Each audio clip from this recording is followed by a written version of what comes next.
This is my Module 6 video submission. Starting with question 1.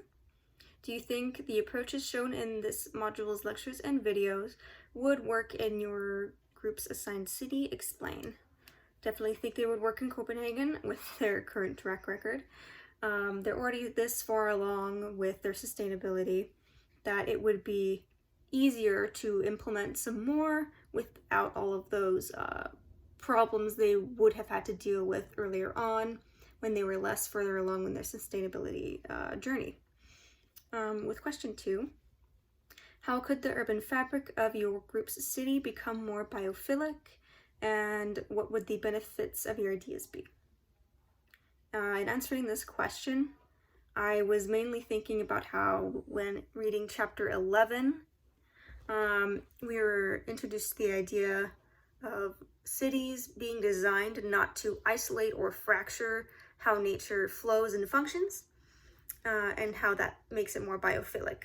So, furthering along, the main idea is to not fragment or isolate nature at all costs.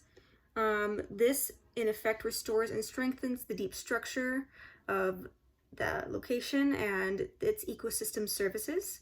And how we would do this is we would implement green network planning, as well as, I have my paper here, continental scale conservation strategy.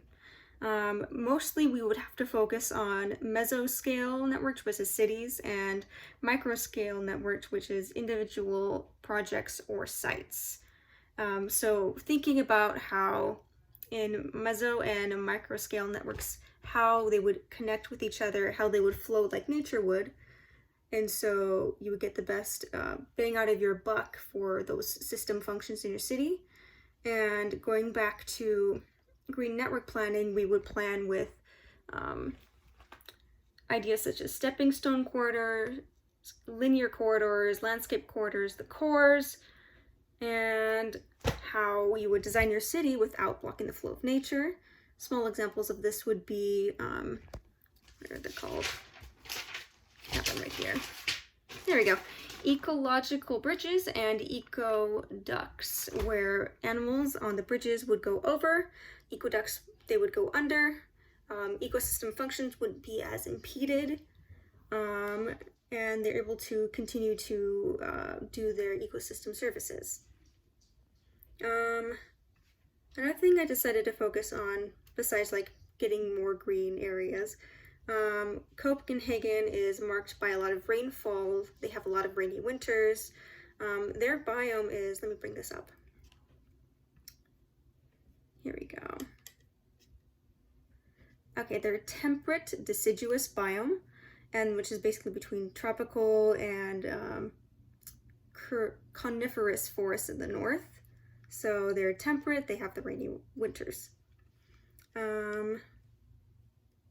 Since they are like this, they can plan to take in a lot of water.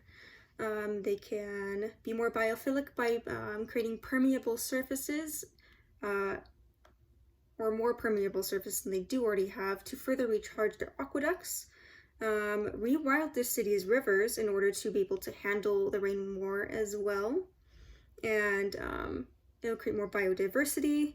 Something I found very interesting while looking on their rivers is that oysters are incredibly helpful in filtering their water. Just one single oyster can filter up 50 gallons of water in a single day.